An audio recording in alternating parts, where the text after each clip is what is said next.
Hey, I didn't know Darrin had 2 R's in his name. I've been spelling his name with 1 R since I met him. Great. Hey, so Double before down, we get dude.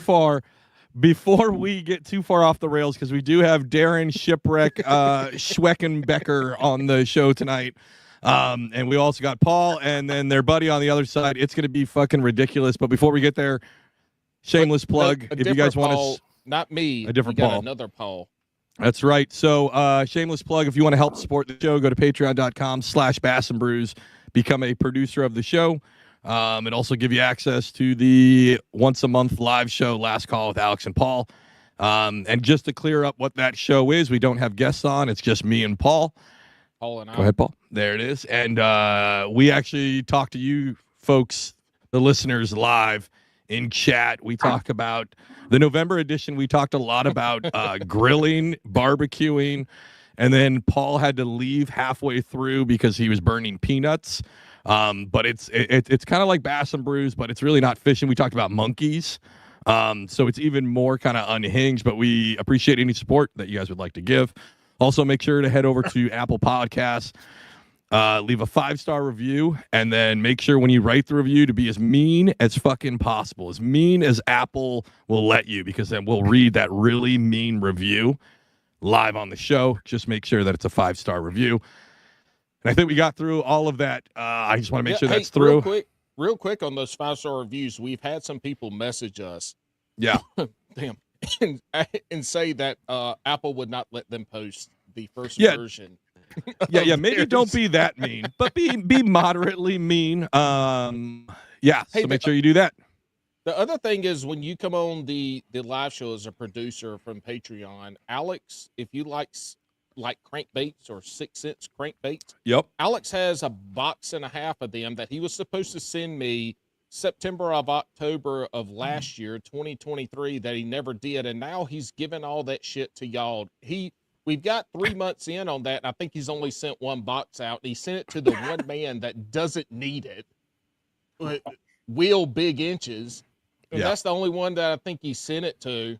But yeah, you'll get some nice 6 cents unused, never opened crankbaits. Yep, Maybe. Win Paul's shit is the giveaway we do. But again, if you guys want to help us out, it's patreon.com/bassandbrews. It's like $5 to become a supporter a month. It's up to you guys. I mean, you can either do it and be awesome, or don't do it and be a fucking dirtbag. But either way, we'll love you. So hey, real quick before we get started, I'm wearing my Tilly's Tap hat. Yeah, Tilly's Tap represent from Keosauqua, Iowa. However the fuck you pronounce that shit. Maybe you guys down below can help me, because y'all from this part of the country, kind of. Not really, but you're still not really, north. not at fucking all. No. But look, we still have not gotten any love from Tilly's Tap, and they're open. I follow them on Facebook. We need some Bass and Brews people to reach out and say, hey man, this guy, this handsome, strapping, ruggedly handsome man from Bass and Brews wears your hat all the time, and he's never been there. He found it at the thrift store, and he loves y'all. And get us a shout out, and somebody please tell us how to pronounce Keosauqua, Iowa. Actually, Paul, I'm looking at the Google reviews of that bar. Somebody put, I saw this bar on the Bass and Brews podcast. Can't wait to come. Are you kidding me? No, because I'm writing the review right now. Yes.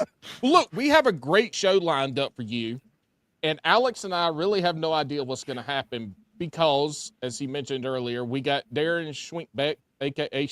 Shipwreck, or as Alex put his name, Shipwreck. And did I spell it wrong? Shipwreck. I was wondering if that was. Leave it, you dumbass. He spelled it W-R-E-A-K. But we also have Paul Horosky on here, and he fished the Elites with Darrin. So we've got 2 guys that fished the Elites when the Elites started. They were founding. I roomed with him for a year. Oh Lord, did he bring as many women in as he did? Great times, dude. Great times. We have no idea. Look, this show is going to be full of stories pretty much from these guys, from their time together, fishing the elites, when it started, 2006, 2007, 2008, whenever the hell they got done. But we're going to elaborate on some of shipwreck stories from the previous episode that Alex will have to link somewhere so people can go listen to it, because it was Probably a won't. classic. It probably won't, but y'all just go, search his name. It'll come up. I promise you, people love it. I actually brought my buddy here, Tim. He came out the deer hunt with me this week. I drew him in that tournament on Lake Erie. That was my non-boater. Both of us were buddies from Buffalo already. And I drew him the day I broke my boat in half. So he'll fill you in on that whole story. That was day one, right? We're not going to go there right away, right? What's that? No. Yeah. That was day one, right? Day one? Day one, yeah. Day two, I destroyed ESPN's boat on day two. Right, yeah. Hey, before we get into the stories, though, we need Paul Horosky to introduce himself, because Alex and I have no idea who he was until today. That's not true. Not true. He fished in 44 tournaments. He was in the money 16 times. You didn't know that until today, I got those stats brought up too. And I have some of with these. Okay, well, I fished the Elite Series 2006, 2000, 2008, so 3 years on the Elites. Fished the Opens in 2004, kind of, sort of, but then fished the Opens in 2005, and that's how I qualified for the Elite Series. I won the Northern Open on Lake Erie out of Sandusky, and qualified through the Elites in 2005. Fished them for 3 years, and 2008 was kind of a rough year for me, but my heart wasn't in it, even though I was living the dream. Then I just had a newborn son that was born premature, and my heart kind of left fishing. I mean, it's a lot of time to spend away from home. He was born a couple months premature. I was stuck fishing in 1,800 miles from home when my wife went into labor, and it just kind of wrecked me mentally at that point on. And, I'm happy with the decision I made to leave it, and I wouldn't go back, because I'm telling you what, guys, like, everybody says they want to be a professional bass fisherman, and I fish with guys all the time, and man, you're living the dream. I would love to do what you're doing. I'm like, yeah, do you have a wife and kids? Like, oh yeah, I have a wife and a son and a daughter. Do you love them? Well, yeah, I love them. Well, then you don't want to do this, because you'll never see them. So what Paul's saying, if you hate your family, go be a professional bass angler. That's about it, man. I left in 2007. I left home in February and came home in May. That's a long time to be away from home, Hey, but look at this. Hold on real quick. Look at this flashback. Look at this. Hold on. Look at this flashback real quick.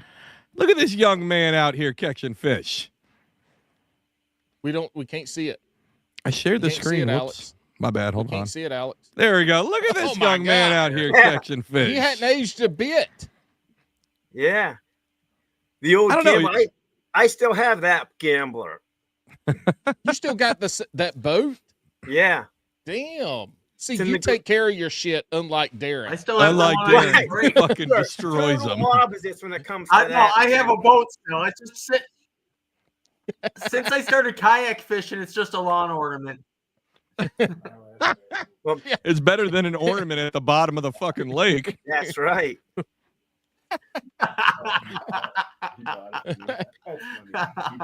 And I let him borrow a boat before too, which is even crazier. What? Wow, no wonder you got out of the game. You can't be borrowing. You can't be letting Darrin borrow anything. This man, we were fishing. Hey, Hey, Darrin, what was it, bass or Hobie? We were fishing a kayak tournament on Murray. We launched at the same ramp, and it was a Bassmaster. That was yeah. I get in the water, and I'm in the water, and I'm farting around, just sitting around. There's a bunch of us waiting, and Darrin's over there in his boat, and it sounds like if you listen to a basketball game, when their shoes are squeaking. That's what it sounds like, and he's moving around a bunch and doing shit. Come to find out, he had changed his oil before he went to the tournament, and the damn part of the oil bottle had fallen off the back of his little redneck shelf in the back and spilled all in his kayak. So he's got oil in the bottom of his kayak and looks like the Exxon Valdez at the boat ramp at Murray. Dude's a walking true. EPA So violation. He's over there squeaking around. At the end of the day, we get back to the campsite. He's like, man, I got my kayak out and I about fell out getting in. There's a bunch of oil everywhere. And he got back to the truck. This damn gallon of oil had spilled over and poured all in the back of his truck and his kayak. Darrin. That was horrible. I finally think I got it cleaned out. Yeah, that was horrible. Damn. Hey, Paul, since we I got thought you Darrin forgot, on. Paul. No, I don't forget any Darrin stories except the ones you tell on here because I'm drunk. But, Paul, we know Darrin. I know Darrin. I've been around Darrin twice now in person. You traveled with him for a whole year, roommate. What is the quintessential shipwreck story that you can tell right now? What's the one story, and we're going to have a mini, I'm sure, but what is the one story that you're just like, listen to this shit right here, you'll never believe it. I still think the shitting underwater is the best story there is. We've never heard the shitting underwater story, so you got to tell us. He didn't tell us this one. So, Darrin, I don't know this story. Well, I'll tell. Then Darrin can explain it. But we were fishing on Smith Mountain Lake, pre-fishing for a tournament, and Darrin just had a shit really bad. Were y'all together, or were you just fishing? Okay. And so Darrin's solution is to strip down butt-ass naked on a public lake, dive underwater, and while he's swimming underwater, he shits into the lake. What? See, that's why it's the quintessential story, because what you said. What? Because so much of what Darrin does, you're like, what? What in God's name would ever hire somebody to shit while swimming underwater? Butt-ass naked. Butt-ass naked. And then he's pulling his ass, and he was a lot heavier back then. He's thinned down and running, pulling his fat ass back over the side of the boat. And Peter Calaveras comes pulling into the cove, sees Darrin pulling his ass over the side, naked ass over the side of the boat, just turns around and heads back out of the way. That's how you hold down a spot right there. That's how you hold down a spot. Alex, that's right. I did not think we were going this deep. I did not think we were going this deep. This is too much. I was going to have my family and friends listening to this show, and now I can't. All right, here's how I know Darrin is lying. He ain't got no friends. They're all on this call right now. That's right.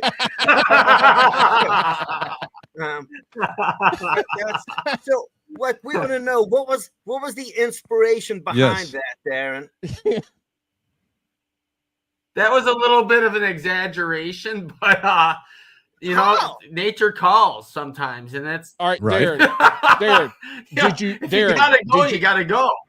Hey, Darrin, let's clear this up. Did you shit in the water?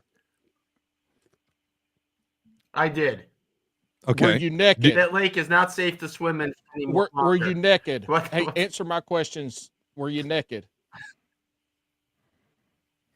You were. I must have been. I don't know. Okay. You were. How is Paul's story? I did not shit in my drawers. I did not shit in my drawers. Trust me. I did not shit in my drawers. You said Paul's story was an over exaggeration, but you shit in the water naked. So to me, it sounds like it's pretty spot on. It's spot on, and he knows it is. We're gonna go. Therefore, we're gonna go with it. Let's go with Paul's side. Let's go with Paul. It is true. Yeah. Hey, here's the thing about you old timers with this is with forward facing, somebody would be able to see that turd from fucking 3 miles away floating in the middle of the water column. Hey, and we didn't have cell phones back then. I can just see like these we guys do now zooming in, looking at it, just casting towards it. Yeah, they're like, what is that? What is that? And then old Jacoby Wheeler pulls in a fucking Darrin shipwreck turd. The brown trout. The brown trout. There we go. That's right. I didn't know there were brown trout in Smith Mountain Lake. He puts it in the live well, trying to bring that motherfucker back. It's a Laker. I don't know if a Laker and a brown trout are the same trout, but a trout's No, a they're trout not. down here in North They're Carolina. not. Hey, I got a Paul Horosky story. It's not. It doesn't compete with that one, but I'll tell you what. One of my fondest memories, honestly, of the Elites is Paul and I were driving. I forget where we were exactly. I think we were driving through West Virginia or somewhere. Uh-oh. We stop at a Walmart for the night because we're gonna sleep in a parking lot at a Walmart in Alabama. It was we just left up north. It's cold up here, as you know. We get down south and we're like, wow, it's just so nice to sit out in the boat. So we cracked a couple bush lattes and we sat out in our boats and we're like, isn't this great? We're pro fishermen and we're sleeping in our trucks in a parking lot at a Walmart. Life's good, you know. Life's good. We actually living the dream. we actually, I think it was my laptop. We actually watched a movie in the boat that night on the laptop. We just sat in the boat in the Walmart parking lot and watched the movie before we went to bed. What did you guys watch? The Notebook? My truck. Well, we did that in California. We slept in the middle of the desert. Again, I mean, I had the Hotel Toyota, man. That's where you just lived. You know, you lived in the back of your truck. Damn. I had a beat up old pickup truck. I think I was the only guy on tour with a used boat that first year. I had a beat up old pickup truck. I had to sleep on the front seat with my legs all stretched up between the steering wheel. Look, what no sponsor giving your ass a brand new boat? That was for sure. Hell no, dude. Hell no. Right. Yeah, that's where I started. Yeah. Right. Hey, Paul. Good story. Hey. First tournament. We're on Lake Amistad. First day on the Elite Series. Our very first day, both of us. We both come into the dock and we see each other. We're talking. We're bullshitting after the tournament. And I caught my biggest tournament fish ever. Still my biggest tournament fish that day. I caught a 914. And Paul came up to me. You could tell he's wired. This guy's wired. Like, I'm telling you. High adrenaline all the time, Paul. Comes up to me. He's like, dude, how'd you do? I go, I got him. I did all right. I had over 20-some pounds. Whatever. I mean, it's, we're Yankees fishing these big southern bass, right? I go, I got my biggest tournament fish ever. I got a 914. He's like, no way, really? He goes, dude, I'm beating Rick Clunn. Guess who's standing right behind him? Rick Clunn. Rick Clunn. I felt about that big. I was like, he was so happy. Did Rick say anything? No, he just that was awesome. No. Did he end up beating you for the tournament though? Nope. Yes. Yeah. That was it. I think I came in 32nd. I'll tell you what, that was a Darrin cashed a check in that tournament. He was in 51st place, one spot out of cash and a check. But Skeet Reese showed up, 4 or 5 minutes late.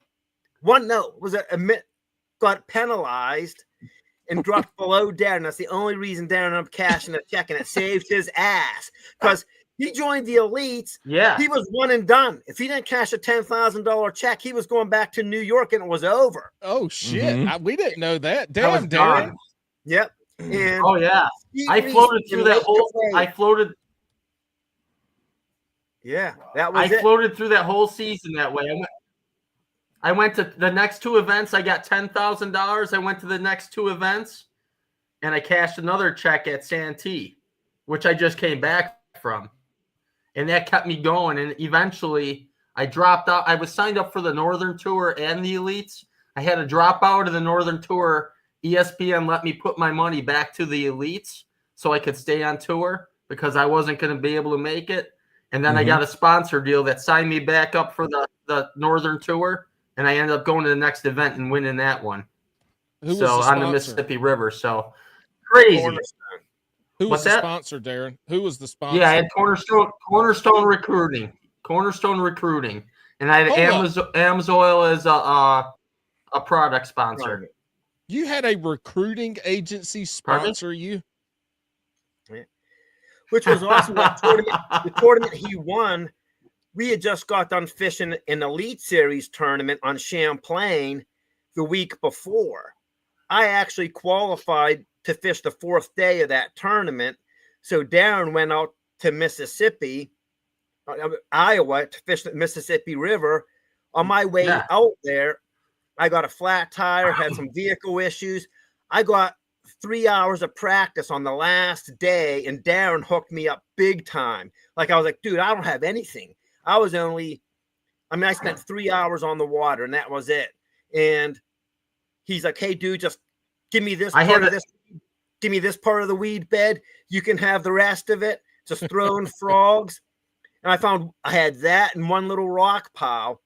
And by the last day of the tournament, Darrin was in first place, leading the tournament, and I was in third place, second or third place, fishing primarily the weed bed that he just said, hey, you could have that half of it. I got that half. And he just hooked me up solid in that tournament. And then I think I ended up 4th overall. Right? Yeah, I came in 4th because 2 guys tied for second. Yeah, we were first and 4th, and we both won boats. Right. It was holy shit. So much fun to share something that with a buddy like that. Like I literally, we were sitting together at the pre-tournament meeting, and I remember I drew the very last boat that day, and I had fish. I had a day and a half of practice only, but I had these grass fish, and I didn't know that they were that I could win on them. I just knew I could go catch limits there every day. And I shared it with Paul. I said, here's the coordinate, gave it to him. I said, you're in the first flight or whatever, just go there. Right. Box guys off it. We'll work together. We'll catch their ass. And worst case scenario, Darrin would just shit in the water. That's right. Yeah. Right. I'll steer. Exactly. We'll shit on some buddies. But anyways, I roll in there. Of course, at the time I'm an Elite Series guy, so they send the camera boat behind me. They follow me to that spot, and literally within 20 minutes, we put on a clinic. We both were smoking them. I looked at Paul. I go, you got 5? And he's like, yeah. I go, a deal's a deal. Let's go. And we basically leapfrogged each other and learned the river. Work that whole tournament. We just kept trying to add to the arsenal, and we both found, like he said, he found a rock pile. I found a backup spot, and I found 2 backup spots, and they both produced enough that we both were able to work together and master that river. That was great. I want to back up a second. You said 4th place won a boat. Yeah, I'm telling you what. Back then, the golden era. Yeah, hold on. Yeah, all right. Hold on, Paul. Hold on. Before you get there, this is why I asked this damn question. 4th place in 2006 or 7, whenever this is. 4th place, 2006, 4th place won a fucking boat. The payouts are the same now that they were in 2006, and 4th place ain't winning no fucking boat now. Nope. So, Paul, take us down this rabbit hole. The golden era was probably from the late 90s to mid 2000s. Late 2000s, that 10-year was the golden era where you could make money. Seriously. What were the entry fees then, Paul? $5,000 for the elites, and for the Northern Tour events that we're talking about on the Iowa, what were they, like $1,800 or $1,500 or something like that? I think they were 12. They were $1,200. They were $1,200. It wasn't a lot of money, and it was just like. The time when you could, on the Northern Tour at the time, you could make a living fishing the Northern Tour. And I think that's how they initially wanted that, is to give another avenue for guys to be able to make a living fishing, especially if you would fish all the different tours. When I say tours, it's like the Opens now. But yeah, 4th place, you get a boat. First, second, third, 4th place, all got boats. And think of this. In 1990, Remitz was in there in that. Right. Yeah, he was. I think Derek Remitz won a boat, right? Yeah. Yeah. In 1999, when Timmy Horton won the Potomac River tournament on the top 150, he made $100,000. Oh. The guys are still making $100,000 right now. And the entry fees are $45K. $40,000 more dollars than what y'all were making. In 1999, $100,000, you could buy a brand new boat, a brand new truck, and have money left over. Mm-hmm. Now, after taxes, you're either buying a boat or a truck, and that's it. You know, like there's the money's not there. The money is not there that it used to be back in the day. It's just not. That's crazy that the payouts have stayed the same, and the entry fees have gone up about 40,000 since then. That's asinine. That's crazy. Yeah, I know. That was living the dream back then. $62,000. Right. Well, it wasn't exactly a dream, but it was fun. Right, yeah. And, you know, hey, it got y'all on Bass and Brews. What else do you want? This is right. the dream That's here right. tonight. Look where we are now. It was a dream for some, because I'm looking at some of Darrin's tournament, and some of these are definitely a nightmare, not a dream. There's a lot of like 9-pounders bags that you're bringing in, Darrin. Well, the story, if I recall correctly, when he on the Niagara River, he got the ride back, they asked him when he got to weigh in where their boat was. And he was like, "I got 12 pounds. I got to weigh in." Yeah, the boat's on the Niagara somewhere. That was I'm messing the story up. I had more than like, I think you had a little more than 12 pounds, because they said you have to get a ride back in, and you left the damn the ESPN boat floating down the Niagara. So I was racing back to right. It was on the lake. It was dead flat that day, though, so it wasn't my fault. But anyways, I was running hard, wide open, 74 miles an hour. And all of a sudden, the motor just came unglued off the back and set me into a wicked spin, wide open. Like, literally, I did not expect my non-boater to be in the boat. I thought he was dead. I look, and he was still sitting next to me, the motor flailing around behind us. I shot a wall of water 50 foot high. And Fred Robanis saw it all go down, and he raced up on me. He goes, "Dude, that was the sickest shit I have ever seen in my life." And he goes, and I called Chuck Harbin. I didn't even want to talk to Tripp, I don't think. But anyways, I got a hold of Chuck Harbin, and I go, "Chuck," the last thing he told me that day was, "Take care of the boat. We need it for the show on the final day." I go, "Yeah, no problem. So anyways, I look back, the motor's gone. It's hanging off a cable, but I didn't see it there. It didn't look like it was there. It was underwater. But then I look, and Fred goes, "Dude, if you want to weigh these fish in, we got to go now." And I called Chuck, and I go, "Chuck, there's no anchor in the boat." And he's like, "Stay with the boat." I go, "Chuck, I got to weigh my fish in." He goes, "Stay with the boat." He's screaming at me, and then he hangs up the phone. And I look at Fred, and he goes, "Dude, you told him, let's go. Either you go now or you don't go." I grabbed all my fish, put them in a plastic bag, and I raced in with Fred and let the boat float down the Niagara River. What? Like, it wasn't a weigh-in bag. Was it like a fucking Walmart bag or what? You said a plastic bag. Was it like a grocery bag? I was always, yeah, brown paper bag, dude, lunch bag. No, I had a weigh-in bag. I did. I always kept a weigh-in bag in the boat. Darrin shows up to weigh in with 5 Walmart bags full of fish. I just remember them pulling the boat because I stuck around, and when they finally retrieved the boat, and they're pulling it up the launch ramp, the motor's dragging behind the boat. Remember, they put it on the trailer? They get the boat on the trailer, and they pull it out, and like 6 feet behind is the motor dragging up the ramp, just all the way up the line. I mean, what else? You can't lift a 500-pound motor out of the water. They just drug it all up on the launch ramp, man. I was like, oh, Jesus. I thought he was going to be excommunicated from Bass. They let him come back. They let him come back after that. My meeting did not go very well the next day with ESPN. I'm going to tell you that right now. Hey, Darrin, has anybody let you borrow a kayak since you've been doing kayak tournaments? I haven't. Well, actually, I haven't had to, but I know.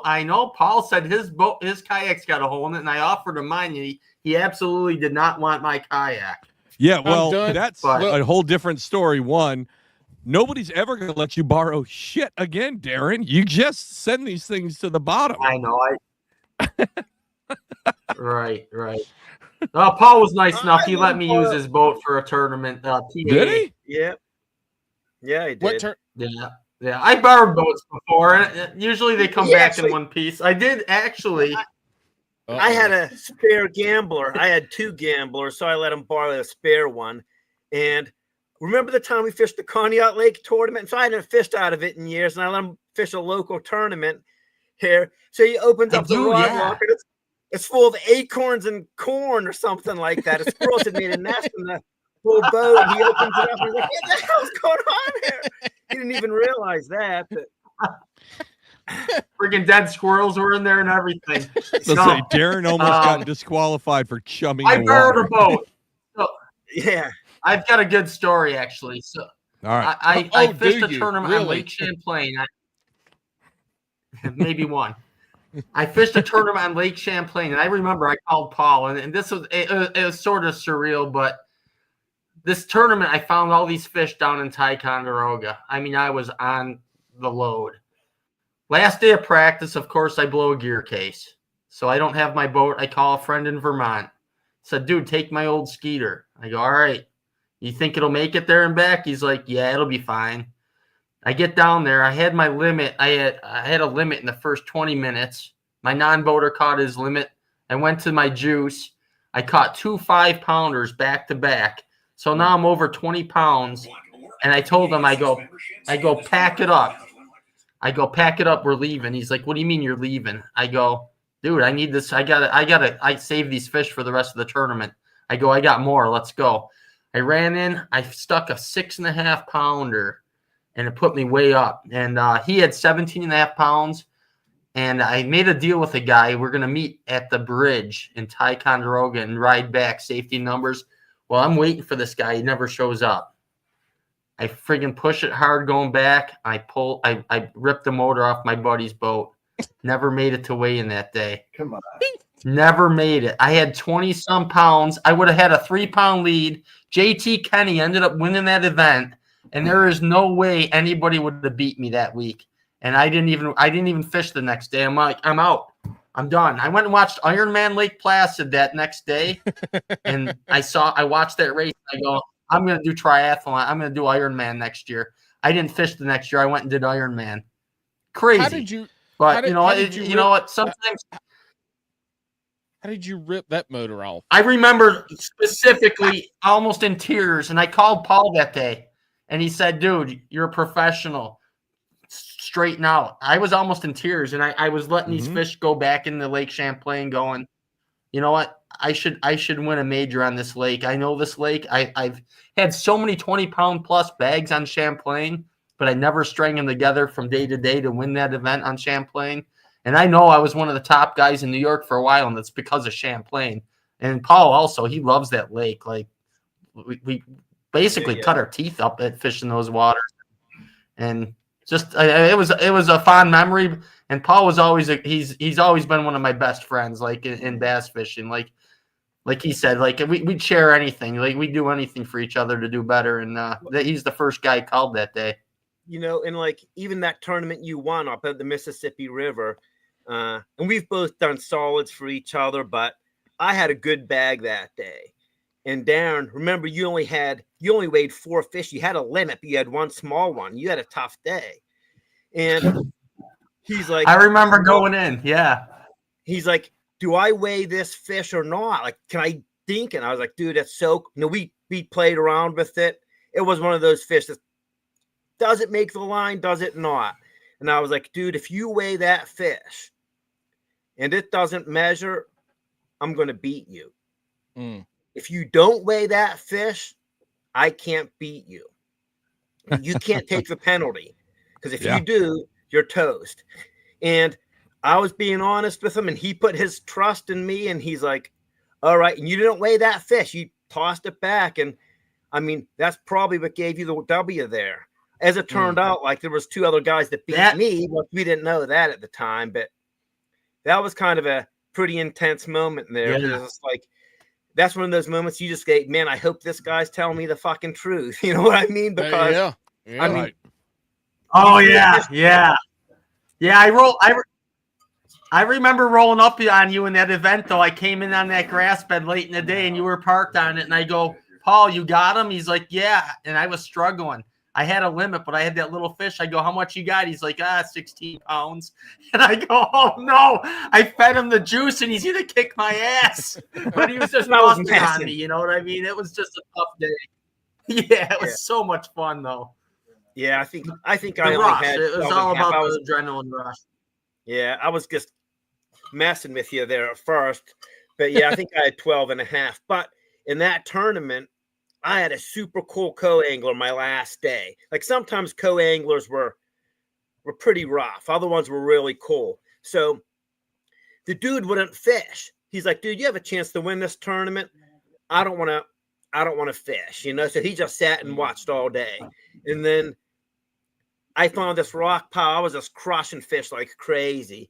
And it just got to the point where they're like all clones, like 2.5 pound clones.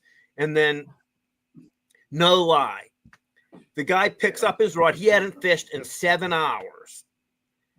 First cast, he catches a 4.5 pounder. And like, he was almost in tears. He was so upset. You know, he's like, dude, I'm sorry. I just blew the tournament for you. And obviously there was nothing we could do about it at that time, you know, and but that may have been the difference in the tournament right there. But you know what? Like, I'm glad Darrin got that big trophy. Everybody should have one of them. I got one the year before up in on Lake Erie, and now he has one of the big ones too. And that's just awesome to say, even for a day, a week, like you were at the top of the game, you know? And there's not a lot of guys a year that get to say they were number one at that kind of a level of a tournament, you know? And it's just kind of an awesome feeling. And, you know, some guys like KVD and other guys, they've done it a whole bunch of times. But once you do it once, you're always a champion. And nobody's taking that away from you, you know? You're a champion for life. And there's something about that where you have that. And at one point, you were the best at that, you know? And that's just an awesome feeling. If you go back and look at the amount of people who have won tournaments, won them, that number is very small. Even for almost 20 years later, since the Elite started, that number is very small for the people who have actually won, because you've got folks like KVD and some of these other people that have won a lot, and that's the pinnacle of it. But then you've got a bunch of folks down there like y'all at the bottom end of that who still have that one win. And you won one. The percentages, if you break it down into a percentage, and I wish we had those numbers, but Alex and I are really terrible at being podcast hosts. I got it. Hold on. If you go back and look at the percentages of people who have won tournaments since the Elite, having won one tournament, 1.25%. There you go. That puts you in a very small amount of professional anglers. I'm going to back up real Darrin, quick. Hold on real quick. Darrin, don't take that to heart. I just fucking made up that number. Yeah, I didn't do any fucking research or anything. Oh, that's what the fingers tapping were. I want to back up a little bit second for Paul, what you said it twice now. And Darrin mentioned it earlier. Matter of fact, he's got a co-angler from the Elite Series. When y'all fish the Elite Series and who also has won, he's in the 1.25%. He's also won a co-angler side. Yeah. So when y'all fish the Elites, when you fish the Elites now, it's the Elite and a cameraman and a judge or whatever the fuck they call it. Marshall. When y'all fish it, it was like the opens are now. You had a co-angler fishing with you. When you were fishing for a livelihood, you had some knucklehead in the back seat eating, Subway sandwiches, spilling mustard and dip and dye and farting around in the back of your boat. Yeah. Y'all had to actually, thank God they weren't butt naked in the water, but That's right. Y'all actually had non-boaters. Y'all actually had non-boaters fishing with you in the Elite Series then. That's crazy. That's a whole nother aspect. It was crazy. That was tough. It changes the game. It makes it, and you get some ultra competitive guys that are good, and that can change your whole day. No doubt. No doubt. I mean, the whole spectrum. I got a good story. Lake Amistad. I got a co-angler. Day one, right? We're cruising. I mean, I'm wide open. I'm going to Mexico. I'm fishing Mexican water. And a whole flock of coots. It was like a little foggy in the morning. I'm racing up on the whole flock, and they flush. They jump, fly out of the water, and a coot hits my trolling motor and slaps my co-angler in the chest, just about knocks him out of the boat. And I look over, and he looked like he was tar and feathered. He had blood, guts, and feathers all over him, and I just started laughing. I go, "You all right?" He's like, "Yeah, I'm all right. I'll keep going."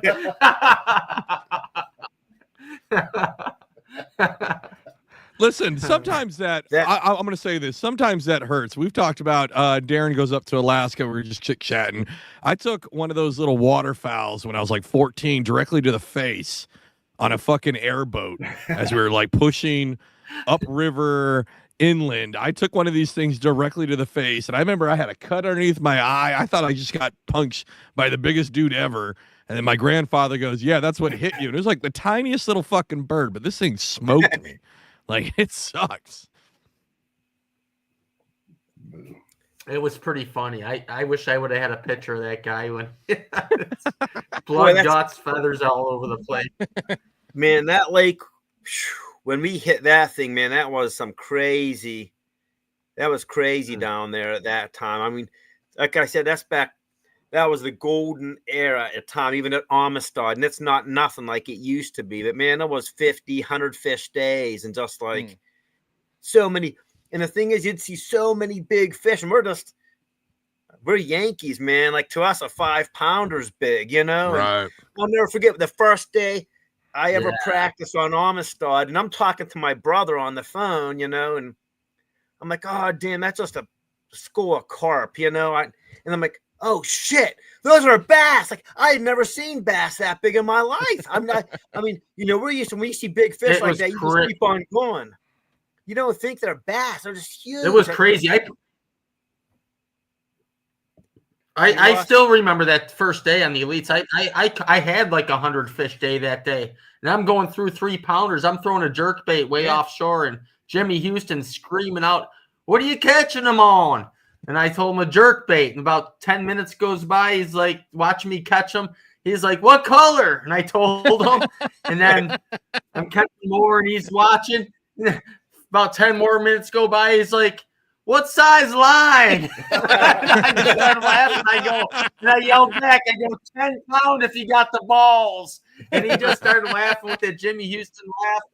But yeah, good times. I'm telling you, like, the guys on the Elites, I mean, I can't speak for now, but back then, I mean, you know, what an awesome group of guys. I mean, don't get me wrong, it was ultra competitive, and everybody's like, you know, you're fishing for your livelihood. I mean, like, these clubber guys, you know, they don't get it. I mean, and nothing derogatory. I mean, I still fish some local tournaments, but like, you're fishing to pay the mortgage, man. It's different, you know, and, but man, as ultra competitive as it might be out on that water, what an awesome bunch of guys when you get off the water just to hang out with and just talk to. And, you know, we're all in the same boat, no pun intended, you know, and they do anything to help you out.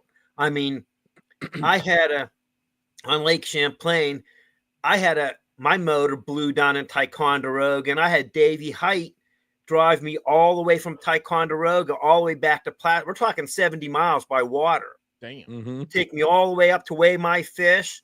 Then Kelly Jordan drives me all the way back down with my trailer, and we get my boat with his boat all the way back to the launch ramp.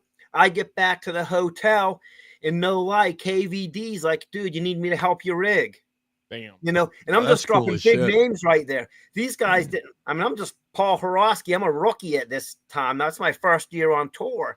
And like, You have Kelly Jordan, Davey Height, KVD. I mean, what more big names can you talk? And all these guys are helping a rookie out. You know, it's just like high quality individuals. I mean, I can't say it any different than that. It really was. And just a great bunch of guys.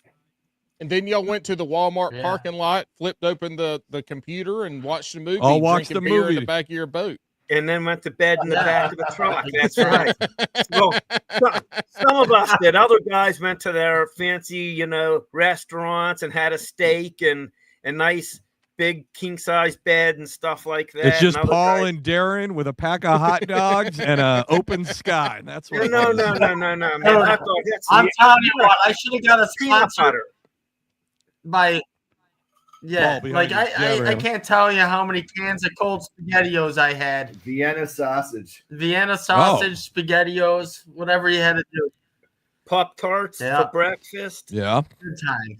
And it was Spartan at times, man. Definitely Spartan. And but some of these hotels. But we never missed a fight.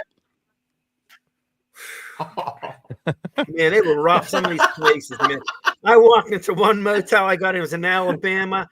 I closed the bathroom door. There was blood on the wall, and I just got my shit. I just fucking laughed, man. I didn't even want to know what happened. I just laughed, man. I think.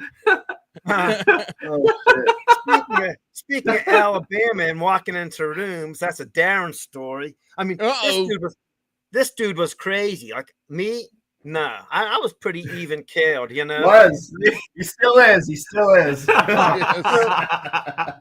It was. I don't know if we want to tell the story on a national podcast. Yes, we do. I don't know where you're going. But the last one did not go well. Darrin, hush. Okay, go ahead. You invited Paul on, Darrin, so that's right, his buddy. stories are I don't know. I'm afraid. I'm shaking because I don't know where he's going with this. Okay, so it's 2000. This is 2007, Lake Gunnersville. We did 2006. So it's 2007. We roomed together. So 2006, Lake Gunnersville. We didn't make the cut. So it's Saturday morning. We're not fishing. Darrin and Rick Morris are in a room next to me. All right. I didn't have a room. No. I got somebody that wants to listen to this show. Say it. No. Hey, he's muted. No.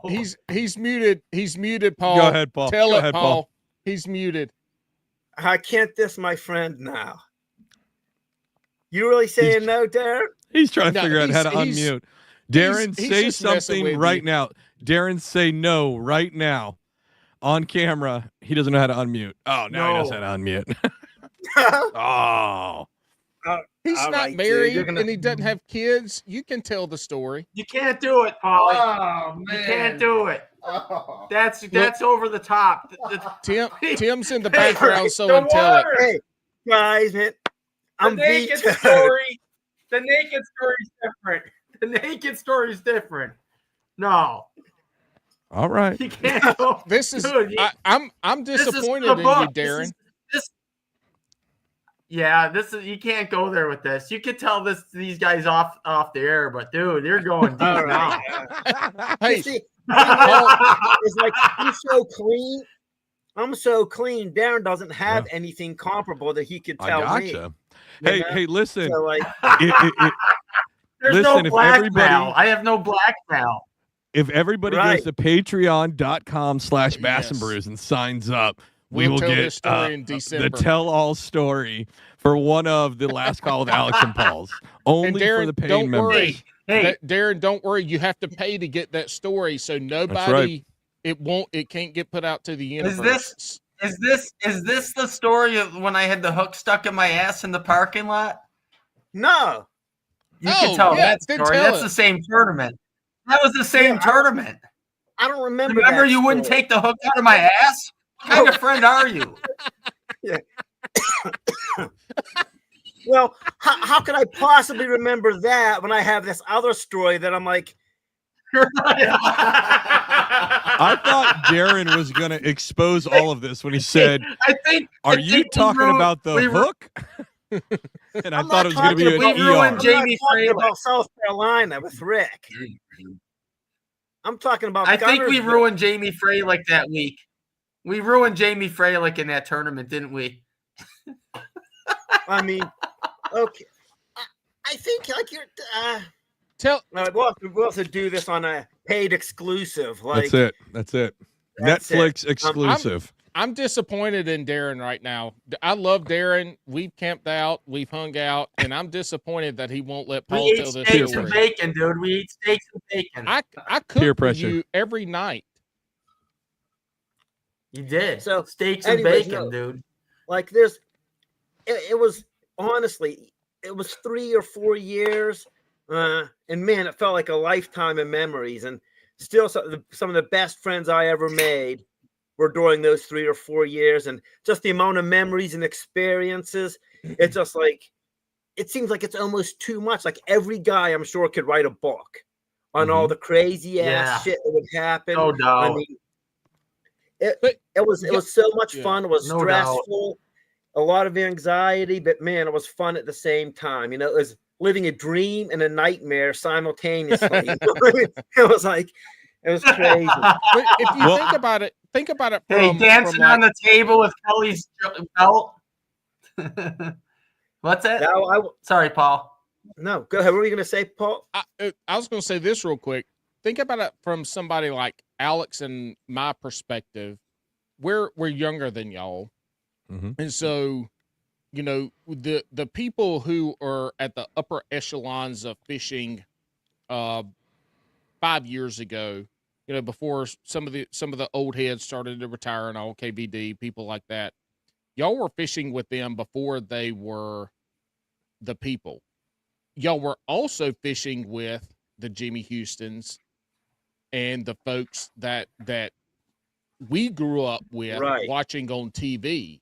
Right. Y'all, again, it goes back to the golden age, as Paul has called it, the heyday. Y'all were fishing with the legends of bass fishing before they were legends, and also before they well, you know, some of those guys were already legends, but y'all were fishing with the people who I was going to say they were legends already before. Yeah, but just nobody knew. Nobody knew they were legends. KVD was a good angle. What I mean, he was in his 20s then. Who is this KVD guy you guys are talking about? He was still a legend back then. Yeah, is this Jean-Claude Van Dan's brother? Is that who this is? That's right. But yeah, and honestly, like I said, they were a great group of guys, man. And it was just cool to be able, you know, the kids, the guys that you're like, you grew up watching, like the Denny Browers, the Jimmy Houstons, David Hikes. Right. Larry Nixon, you know, met him and all these guys. Larry didn't fish the elites, but I still met him at different things. And you see those guys, but then you have like the newer guys like KVD, Greg Hackney, Kelly Jordan, and some of those other guys, you know, coming up, and Aaron it was such an awesome blend. Yeah, and to sit, it was amazing. So I'm sorry. About 2 weeks ago, my buddy, before I went to South Carolina for that kayak tournament, my buddy Timmy came out to hunt and he pulled up this picture. Where is it? And I didn't even know this was taken. This was from 2009. I wasn't fishing the elites, but Paul was. I ran a camera boat, or 2008? 2008. Maybe I was. So I was. Second elite that I don't. Kota Kiriyama won that one. I won the coin. Okay. So there's my buddy Pete, myself, Aaron Martins, and Timmy. Wow. That's cool as shit. Hey, text me that picture because they can't see that shit on your screen. Text me that picture so I can see. So I can show it. Yeah, text me that picture.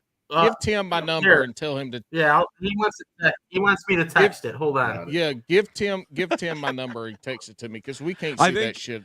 I think it's really cool, and I don't want to be the somewhat Debbie Downer, but I'm going to be a slight. Lord. No. But here's my thing: you guys have such an awesome experience, and it's amazing that you guys got to see this kind of grow and be there at the beginning, right? And I do think. I love hearing these stories. I really do. They are utterly amazing. I love it. And I think a lot of dudes now are still chasing that. Like they want to have that camaraderie. They want to have that just experience that you guys have, right? But now it's so kind of commercialized. And I know it was back then.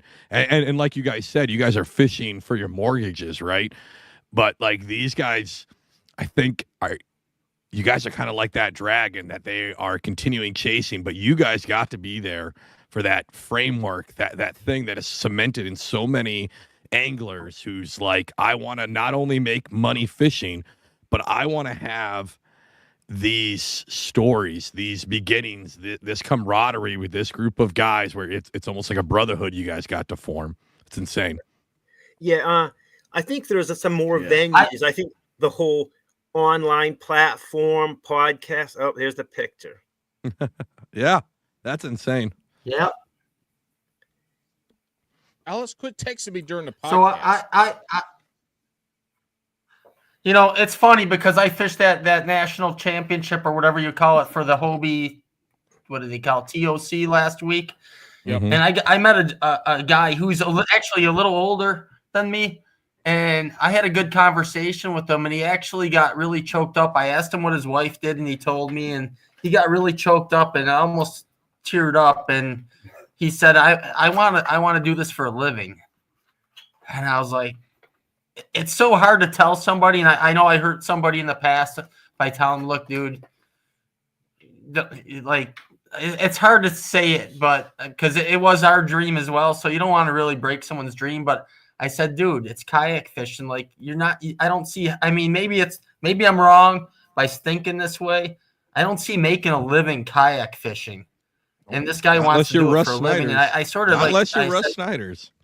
I'll tell you what, Russ is awesome. I'll tell you, that's another story. But anyways, I told him, I said, dude, just do it for fun. That's what I'm doing it for. I'm only here for fun. Then I could have fun with the guys. I could eat steak and bacon with Paul, and I can drink beers, and it's just for fun. And I'm not breaking the bank fishing these kayak tournaments, but I'm still competing, and I still can win some money. But I don't, unless you're Russ Snyder's, I don't even know if, I mean, how long can you hold on to that? Like, how much money can you make fishing? I don't know. I will say this. I will say this. Paul's doing good, or Russ is doing good. Yeah. Russ actually came and sat with me the other night at the. Yeah. Nice. I'll say this about any type of fishing and the professional side of it. You're going to have a very, very small percentage of people who are making money in the tournaments. Mm-hmm. They're also the ones making the majority of the money from sponsorships as well. So it can be done, but again, it's like playing in the NFL.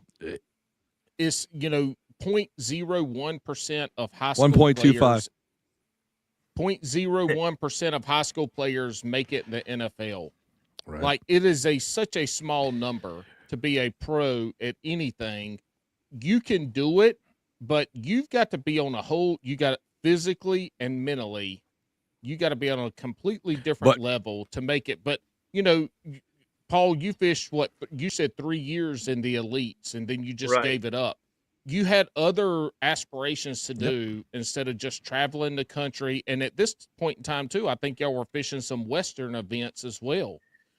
So, the travel and all this and that, there's still, regardless, there's kayak anglers making a living now, but they're making a living because they're good anglers and making money in the tournaments, but also able to travel and do all this shit because they're not paying for kayaks. They're not paying for and they lures, make content and things like that. Yeah. They're making, nowadays they're making content. They have sponsors that are paying their but travel, you guys, their Airbnbs. Yeah. But like to almost piggyback off of Paul. Yeah. So they're doing that. But you guys, how you guys did it. And again, I think even when you talk about the rough times of it, that fuels people because there's nothing more than a brotherhood under fire, right? Like that's when you guys all got to cut your teeth on this thing, right? And you guys all got to struggle together and fight together to pay that mortgage, to go through that. And I still think that appeals to so many people because fishing's that great equalizer that if you're good, it doesn't matter how fat you are. Look at Paul, not Paul Hirosky, Jabberhead. I don't think if you're a man or a woman. Right. It doesn't matter as long as you put in the fish, right? So anybody can do it. It doesn't matter the age. It's just if you can be on those fish, and you guys all making that struggle together. It's why people watch reality shows like fucking Survivor and all that other shit, right? You want to see people go through hardship and then rise above it. And to hear you guys tell the stories and hear the people that we've talked to go through that just fuels kind of your guys's kind of folk legend status as well for being those people on the grind. Yeah, I wonder if it's, because I know what Darrin and I experienced and the way things went. I can't speak for this. It'd be interesting to know if it's the same kind of camaraderie that exists now as it did then. We didn't have the internet in such a large and all this streaming and podcasts. Yeah. Like, if that still exists, or if it's more that's lost, and it's more just everybody busy going to this or that or the next thing, and guys, does that exist? Or yeah, I would say with social media we do see a couple groups of professional anglers, MLF and bass, in some of the MPFL, we do see groups of those guys who do have that camaraderie. They stay together, they hang out, they're buddies. I feel like them talking about fishing has changed with the rules, with sharing and shit like that. But you do see, if you watch enough social media, there are some groups of folks who are always together, rooming together. They're always traveling together. They're making content together. They're networking. Yeah. They're definitely. I feel like that's there. I saw. Yeah. Go ahead, Darrin. I saw it last week in that kayak. I mean, I know they're networking. There's no question about it. I see, and I don't know most of the people, but I see a lot of these people networking. Like I said, I met Russ Snyder's because I had his cousin on my tour bus in Denali National Park 2 years ago. She got on, and it's pretty cool. It's pretty cool, actually, because his cousin was on my bus, and I talked fishing that day. And I don't talk fishing on my bus usually, but the salmon were running or something. Whatever made me talk fishing, I started talking about the salmon, and she was sitting behind me and goes, are you a fisherman? I go, yeah, I actually, I used to fish the Bassmaster Elites and whatever. Off to the side, I told her this, and she goes, do you know my cousin? And I go, no, who's your cousin? I actually started kayak fishing recently. I go, who's your cousin? She said, Russ Snyder's. And I go, I don't know who he is. I have no idea about kayak fishing, right? Other than I just started fishing. Well, she goes, well, he's like one of the top guys in the world or something. I go, okay, really? That's cool. So anyway, she goes, you should friend him. I go, okay. So I looked the guy up and I friended him. Well, anyways, now I've been talking to Russ every time I see him. So when I saw him last week, he came and sat at the table and we were talking about things, about the lake and stuff. And it's sort of funny because I have a lot of respect for him. The kid's good. There's no doubt. And actually, when I started kayak fishing, I didn't think it was going to be that big of a deal. But these guys are they're good. They're good. Yep. They're really good. I way underestimated my competition last week, to be honest with you. Good anglers are good anglers. It doesn't matter what fucking boat you put them in. A good angler is going to catch fish. Are going to be competitive, and except for Mike Iaconelli, he fucking sucks. Don't you talk shit about Ike? I will kick you off of this podcast. Ike doesn't suck. No, not at all. This is a joke because this is a 3-year running gag. Yeah, I think that's where I met Darrin at one of Ike's parties after Lake Oneida one time. No, we met the week before. Tell the story, Paul. Tell the story, Paul. Don't shit. No, you're telling this story, Paul. You have a story. Tell it, Paul. Ike would not approve of this either, Paul. No, he ain't listening. I'm just saying that's where Darrin and I met. No, sweet. It was after an open tournament in 2005. But I'm not gonna diss Darrin in any way. Darrin, you only get one story. Darrin, you only get one story. You only get one. You only get one story that we can mix. Hey, so let me just tell you, Mike is an awesome dude. And honestly, like, I think it was one of those Champlain tournaments. He came up to me after. He's like, dude, I feel for you. I know what's going on in your head, and I feel for you. Like, just sometimes things aren't meant to be, and you bust boats up and have all that track record, and it just catches up to you, and at some point you got to sit back and go, all right, hold on, Paul. I'm adrenaline rush. He also fits that mold, though, that y'all are talking about. Somebody who came up grinding from nothing to at one point. That's all I am, dude. Bass. So, but that's all I am. Even in kayak fishing, I launched 3 times every day. I launched my kayak 3 times every day last week because I had my limit before everybody every day. I think the difference is, and it's almost how you said it, where you're like, these guys are out here networking, right? Did Paul and Darrin, did you feel like when you were out there that you guys were networking, or were you guys conversating, being real people to real? Well, were you networking?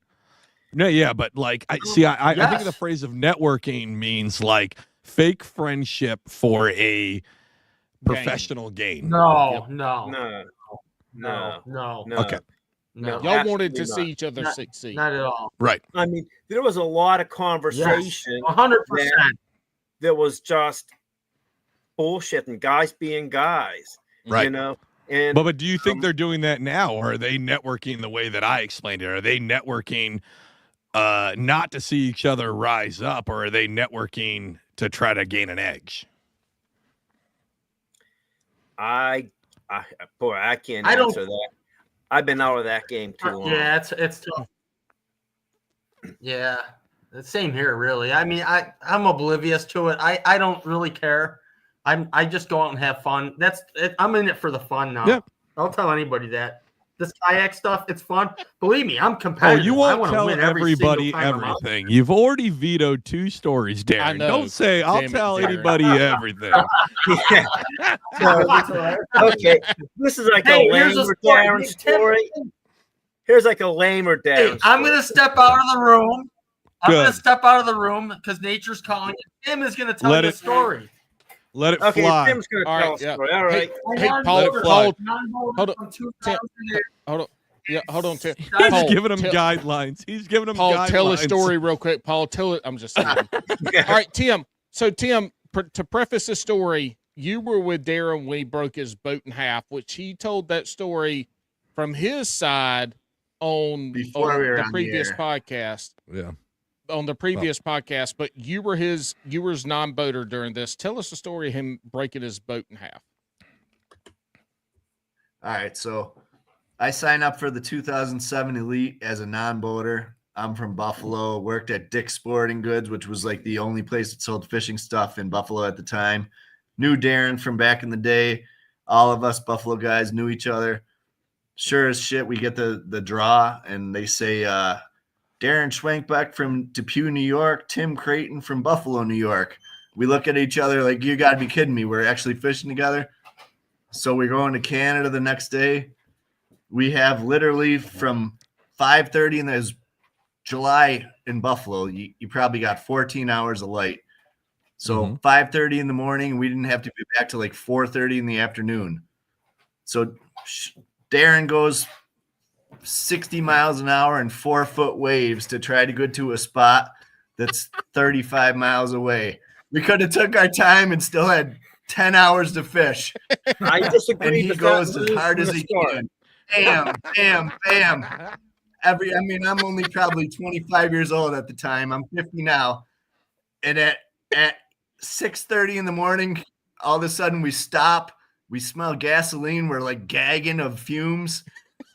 And next thing you know, his boat's like cracked in half. He had an old Triton where the fuel tank was under the front seat, under the seats we're sitting in, and we're dead in the water.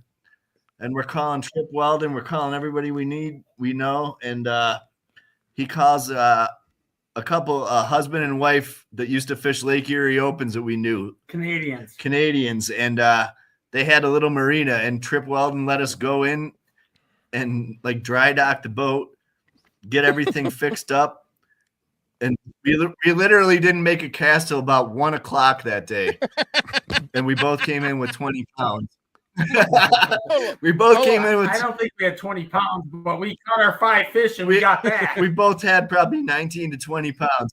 But we could have literally fished for about 11 hours, and we fished for about an hour and a half, if that. Not even. That's insane. Even. That's insane. Look, so that's the second. That's the second. Hold on, shut up, Darrin. That's the second time Darrin has. No, that's the third time Darrin has polluted a lake. Yes. Murray, with his oil spill in his kayak, he spilled 2 full gallons of gas, and then his he ass. shit. And then he shit in the lake, and not only shit in the lake, he wafted around as he swam around. Darrin is the prime example of how these guys are pro fishermen, not pro boat drivers. He is a fisherman first, boat driver fifth. Boat driver is all like adrenaline, fifth no common sense. Every time Darrin launches a boat, every time Darrin launches a boat, he looks at his non-boater and goes, "Fuck this boat." If Darrin came back to the tour, if Darrin went back to the tour right now, he'd have to get an Uber boat. It'd have to be somebody else fucking driving him around. Do you have a death wish? I think it's more bad decisions based off of male bravado than it is anything. Because I totally disagreed with some of those moves. Like when he said where he was going that first day, I was like, no, man, there's no way. Like I had fish down at Dunkirk on the other end of the lake, and I just was smart enough not to go that far. And I was leading after the first day. Paul, that was just a bad. You were leading. Go ahead. We were literally straight across from Dunkirk by the time we ended up. Yeah, I mean, on the Canadian side. If you guys never fished up on the Great Lakes, I mean, that's big balls. I mean, and it only got worse. It's like if the wind was coming out of the north, so he had a little bit of protection. I'll say little. They were 4-footers instead of 8 to 10s on the south side of the lake. Damn. But in fact, that day was still. I don't know if Rick Clunn said it best. He was the old timer, like who fished more than anybody else. He's like, that was the worst day of fishing weather-wise that he's ever been in his entire professional career. Wild. I mean, it was crazy.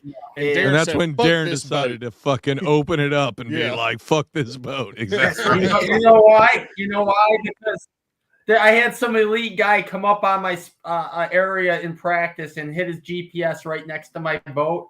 And I said, this shit is not happening on the game day. You're not pirating my shit. I'm going far into Canada where I won't see another boat around me. Hey, I'm Tim, going somewhere nobody's going to be. Hey, Tim, did you So get he the put boat my life in his hands and said, Yes. I said, I know this as guy. soon as possible. I will take this guy for a ride. Yeah. Hey, Tim, did y'all get the boat that morning and he had a couple ropes tied from the oh shit handles on each side and was like, this is your seatbelt, bitch. You better wear it. I was white knuckling by 550. I've fished on Lake Erie in practices where I've tied a rope to myself and connected it to the boat just in case. It's crazy. Like, you don't understand. Also, we don't give a lot of advice on this show, but as somebody who's in the Coast Guard for 20 years, don't ever fucking tie yourself to your boat if you think that it's rough water. Awful fucking idea. Wear a life jacket. That's clear. Wear a life jacket. Just wear a fucking life jacket. I mean, I did have a life jacket on. I always had a life jacket. I thought he was smarter than that. But I thought he was smarter than that. He's a farmer. I didn't want to the boat to get away from me if I fell off this. You know, the trouble is if you fall off the boat, you're never getting back. Hold on, Paul. Alex, hold on. No, Alex, this is his livelihood. I get it, but if the boat flips over, you're fucking going with the boat. No, he's got a pocket knife. He can cut the rope if it starts. I forgot. It's Paul Van Dam, Jean-Claude Van Dam's second younger brother. Wait. I got a story about this guy. We're on the tour, right? This is a good one. I'm clean. This son of a bitch. You want to know how tough he is? He doesn't stop. He doesn't know. He doesn't look like he's tough. Right? Remember, Paul, you could next this just like Darrin next all your stories. He can't. This doesn't incriminate him in any way. This guy's tougher than he comes across as. This guy is a tough son of a bitch. We're on tour. He gets a abscessed tooth. He's got a toothache. Well, I'm going to throw a plug in for his sponsor. He's sponsored by Channel Lock. Right? He pulled his own tooth with a pair of Channel Lock. What? Paul. And Paul Halasky, you pulled a tooth out on. Yeah. Now, he is a pharmacist. He's a pharmacist, so he probably had medications to take care of the pain. But yes, he did. I just got drunk as can be, got a Channel Lock pliers, and I pulled the molar out. Like, nobody helped you. Nobody helped you. You pulled that shit out by yourself. No, I wasn't even involved. And I you know was what's about the time ready- he wouldn't pull the Hold hook on, out of I my was ass? about This is ready why to we needed social media in 2006, right? No here, kidding. because ain't no professional angler right now taking some pliers and pulling a fucking abscessed tooth out of their mouth right now. They're bitches. Y'all are real men. No, these Y'all guys, are real men. their daddies are going to send them to the doctor. That's right. Listen, That's right. I was about ready to do this whole thing about how Paul was the voice of reason and Darrin's like that wild child, right? But I take all of that back. Paul, that is the voice of reason. No, where was the voice of reason when he decided to get drunk and pull his own tooth out? But it was the pain. You don't understand. Like, I was already in miserable pain. So what, Go to could it the get any worse? dentist. He couldn't. Oh, he it was was fishing a practice. tournament. So, like, I'm practicing for a tournament. So what are you going to do? Like, I can't miss practice. You can't call off sick. Are we really talking about practice right now? Yeah, practice? We only had 2 days of practice for the elites. We had 2 days.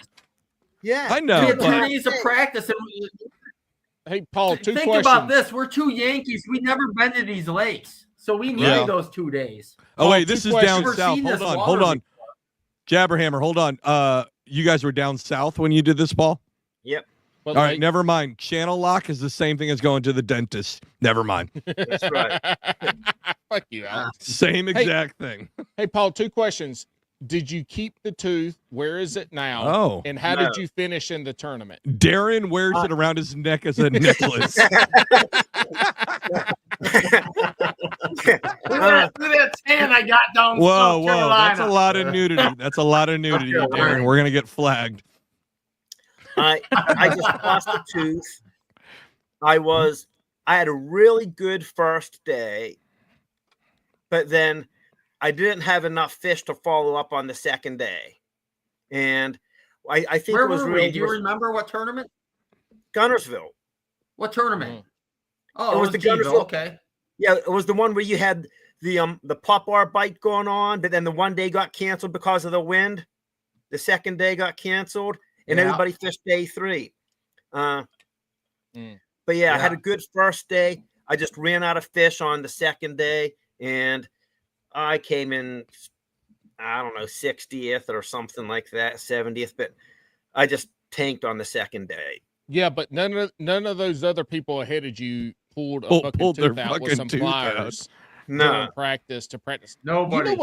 You know what's one of the things that's very interesting to me 66 about hearing. Not too bad, Paul. 66. That's not bad. 22-pound. It's good. Thank you. One of the things that's very interesting to me about y'all tell these stories. It's been almost 20 years since then. It's been 19 years, and y'all can recall what fucking bite you had from 18 years ago. I know, that's crazy. I don't remember what I was catching them on. You remember. Right. And look, here's the point I'm going to make is that y'all fish on the elites. You were top bass anglers in the country at the time. You were from the north. You were fishing southern lakes. You were fishing northern lakes. You were fishing western lakes. All this shit, right? This is a difference in a professional angler and somebody who's really good on their local lakes. Is that there are things that stick in your mind that you recall 18 years later. But if you think about it too, when you're going from lake to lake and fishing stuff, you're seeing things that, man, this sets up like this, but this is a different lake. Let me try this. that is what's so amazing about the really good, the pro anglers, we'll call them, that I've been around, kayak fishing mostly, but this is that how y'all can relate information from lake to lake, from year to year, and from different lakes to different lakes is amazing. And the stories y'all are telling just embody what a pro is. That mindset is different than your regular. Paul has a really good Paul's got a really good thing he used to tell me, and I'm gonna let him say it about being a professional, and it's so true because it becomes instinctive. It becomes instinctive. Sometimes you don't even know what you're doing. It just becomes second nature. Go ahead, Paul. If you're talking about the story about so this goes back to a term. At the time I was just dating my wife. We're happily married for many years now, a bunch of kids. We were just dating, and she, before one of the days of the tournament, we have this whole process. It's attention to detail, and there's a million little things you're trying to do before the tournament. Minute details that normal people don't even think about. Okay, crazy shit. Mm-hmm. And she's like, "Do you really have to do all that?" And I'm like, "No, but we have a name for the people that don't do all this stuff." Mm. And she's like, "What's that?" I'm like, "We call them fans." Oh, that's cool. That's fucking being a pro and a fan. Yeah, a million different things that you do different that they don't do, or they don't want to take the time to do. And there's so much to that. And I don't care whether it's fishing, baseball, football, whatever it is. The pros do things that the regular people don't even think about doing or don't want to do, and that's a huge difference in the whole game. It's the recall. It's the recall, though. Right. Being able to associate all that stuff on different bodies of water and to be able to go, like, what makes somebody throw a jerkbait in the middle of the summer? Right. I'll tell you, I haven't been to Grand Lake in 20 years. And I could go to Grand Lake, launch my boat, not even have a GPS on, and I can run to a rock pile that I fished, and I can hit it on my first cast. And I'm not exaggerating, that's the truth. And I think a lot of pros, so much of it's just recall, and back then we weren't so dependent on electronics either. So we had to know where our stuff was. These guys now, it's just a bunch of digits, you press go and that's it, but you really had to know and understand what you had going on, and that's no dig on the guys. Now the game has changed, whatever. It just changed, Yep. But back then you had to have a little better feel of what exactly you were fishing. You didn't have live imaging and side imaging until later on we did, but you had to know your stuff. You had to triangulate. I mean, y'all just got into where you can mark waypoints and shit, but you were still fishing with black and white 2D sonar. That's right. And, you were casting the spot. You're right. Exactly. So and was the ability to recall not only past events, but exact spots. And I'll never forget, there was a tournament in June on Grand Lake, and I found a bass still on bed, which is ridiculous. They're not even on bed in Oklahoma in June, right? They're not. But I found a 4-pounder on bed. And so we're at the meeting, and I'm talking to Dave Wolak, and I'm like, awesome, probably the funniest guy on tour. But anyways, I'm like, dude, you're not gonna. Yeah, Dave was great. I'm like, you're not gonna believe this. I found a bass on bed, and he's like, dude, me too. I'm like, no way. We go in a big bay, and there's a side bay on the right, and it's on the right hand. He's like, yep. He found the exact same bass on a lake with 1,800 miles of shoreline. We both found the exact same I'm not kidding. In June in Oklahoma. Crazy. What's crazy is and that's angler. How good these guys are. There's no question, no question. But there's so many stories to go along that would confirm that. That's how good these guys were. I got a story about how good Darrin was. Tell it, Tim. Let's hear it. Back in the day. This was 1997, Redman, back when you would fish against if you were a non-boater, you'd fish against the pro. There was no separate division for pay. Everybody fished against everybody. 400 guys full field red man at the Potomac River. I think it was early May of 97. I remember. I know exactly what I was doing. Now, Darren's from Buffalo. I'm from Buffalo. We're back together now. Probably 6 or 8 boats of buddies from the same club in Buffalo went down to the Potomac because there was still ice on Lake Erie, and we wanted to fish. We all winter we couldn't fish, so we met Darrin down there. 400 guys, 3 limits for the whole tournament out of 400 guys. Guess who had one of them? Darrin. Shipwreck. And that tournament was crazy. I was fishing beds, but the tide dropped out, and you had to know where the beds were. And I was throwing a little bucktail jig with a grub, and I would catch fish, and all the boats would cut. And it's the Potomac River, but I literally at one point opened my live well. I go, "You want to cast in my live well to catch them?" They were literally throwing right to the side of my boat. These guys. On me. I easily should have won that event. Easily should have won that event. I had 20 guys just come in right on me. I lost my mind. But at the same time, now we're talking 1997. That was the largest field red man had ever had in a tournament. 400 that was guys, the most numbers field. They ever had. And if you put it in perspective, the payout was probably better then than it is now for the elites. And for people that don't know, when they talk about the Red Man Trail, they're talking about the chewing tobacco Red Man. Like it was like NASCAR back then, where the tobacco people sponsored it because the people that sold those sponsorships were the people chewing tobacco. I'll say this: Buck Perry. You're right. Yes, Sunday tournament. It was Sunday tournament on Saturday for the registration. You could get free packs of Red Man, probably Keystone Light, Vienna sausages. Yeah, Keystone. Oh my God! Can we take it back? It was a dream. It was a dream. Take it back to when you got free Red Man Vienna sausages and Keystone Light. I mean, I wouldn't even want to fish. I would just go enter the tournament to get that. No. Look, Jabberhammer, you joined just to go sit in the back of Paul's boat and watch The Notebook on a laptop in Walmart. With a scratched up TV. Buck Perry said it best. Was fishing back then in the north.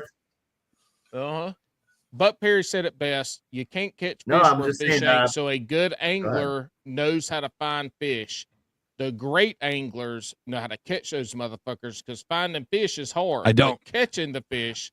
Listen, it's harder. I'm going to be clear. Buck Perry, that is not the exact quote. I'm pretty sure he didn't drop all the F-bombs. No. Buck Perry's exact quote is, you can't catch fish where fish ain't. I know. I added on the part about the good anglers can find them, but the great anglers can catch them.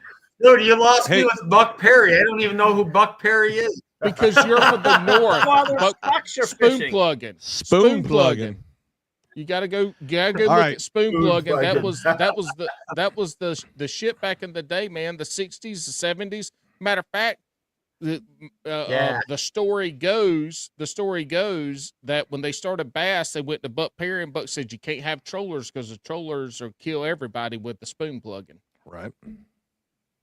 That's why I don't allow. All right. Hey, so Paul mentioned about how much you guys can recall information. Not you, Jabberhammer, you big fat fuck. Anyways, so we're gonna play a game here. All right. We're gonna start with Paul. I know we have a little bit of a delay, but we're gonna start with Paul. Paul, how much money did you make? And we're gonna play this as Price is Right rules, right? So you can't go over. How much money did you win in Bassmaster? $168,000. Okay. And Darrin, how much money did you win in Bassmaster? I have no idea. All right. So you got to guess. It wasn't about money. No, Darrin. I just didn't want to miss. You have to guess. You have to guess. Darrin, you have to guess. How much money did you make in tournament winnings? Maybe about the same. I don't know. No, all right, so say a fucking number, Darrin. Say a number. I don't know. I have no idea. During the elites, Price is Right. I'll say 163 because I don't want to go over. 163. 130,000. 130. Okay. So I have them pulled up. Paul, you could have kept your first one because, Paul, as per Bassmaster.com, you won $168,486. Your first guess was legitimately $486 off. Now, Darrin, you were close too. You had a career winnings of 138,891. That's solid. That's solid, both of you that get that close. Yeah. Look, and that's great because y'all only paying $5,000 entry fees for the whole damn year now. So y'all were coming out better than the people wearing tournament. 5,000 per tournament. Okay, so per tournament. Whatever the fuck that we paid a lot of money. I mean, my rookie. So Paul and I both fished 16. We had 11 Elite Series events and 5 Northerns. Whatever the 5 Northerns. Yep. So we spent, I think it was $62,500 or something in entry fees alone our rookie year. $62,500. I like Paul said, I went to the first event. I had $10,000 to my name. Yep, and he just and had I got to roll through that whole season. So like this, just kept catching them. Just go ahead, Paul. I had a situation like that too in 2007. Now, that's winnings. That doesn't include sponsorship and other things like that. Correct. But I had a situation in 2007. Remember this, Darrin, where I had an identity theft issue that happened where I was wiped out. Oh, that was crazy. Before Lake on. So it's right before the first tournament of the year.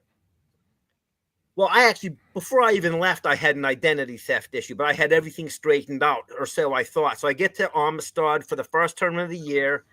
I got hit again somehow. I'm 1,800 miles from home. I got 100 minus no money. $100. I'm going to be gone for months because we got Texas, we got California, everything. I'm negative $134. We had zero money. And I'm going to be gone for 2 months. So Darrin lent me money. That's when the prostitution ring started. He started prostituting. Right. Hey, we're not supposed to talk about that. But anyway, you nix me, and then you go and say stuff like that. But anyways, so right.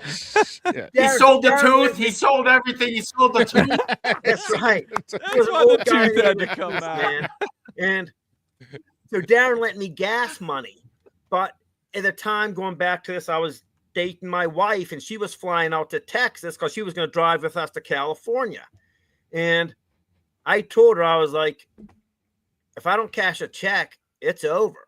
I mean, how can I be negative 134 and I still got 2 months on the road, Mm-hmm. And I'll never forget the first day of the tournament. It kind of sucked. I mean, I was kind of mentally spun out, and it's like, I think after the first day, I was in 55th place or something like that. This is 2007, Lake Amistad. So second day of the tournament, I am struggling. And basically, I get to the point where it's 1 o'clock in the afternoon. And I know I'm not supposed to mention this, but I'm like in the boat. And Billy was my partner. You remember Billy, Darrin.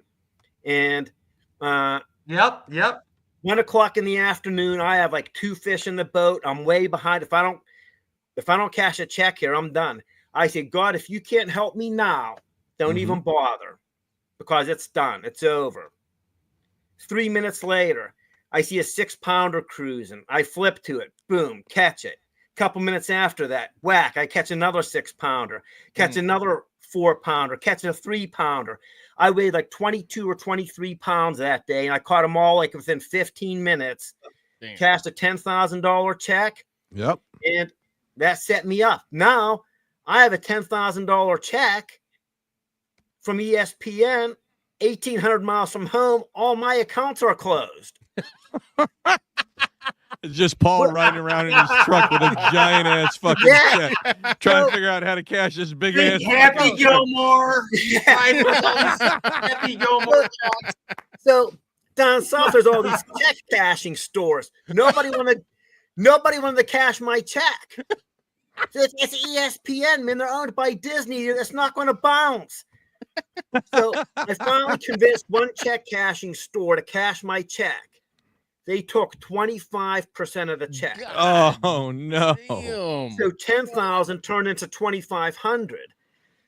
But then, you know, I can't carry on $7,500 in cash. Mm-hmm. So I took $2,500 in cash, got 5,000 on a prepaid credit card. So I still only ended up with $7,500 out of the 10,000 because that's the fee they wanted to charge me to cash out at 10,000. But that's wild. It financed the next couple months for me, you know. Yeah. I heard and looking at the stats, like. That. I mean, linking it together, you guys talking about how you guys are grinding to make these checks because you did 2.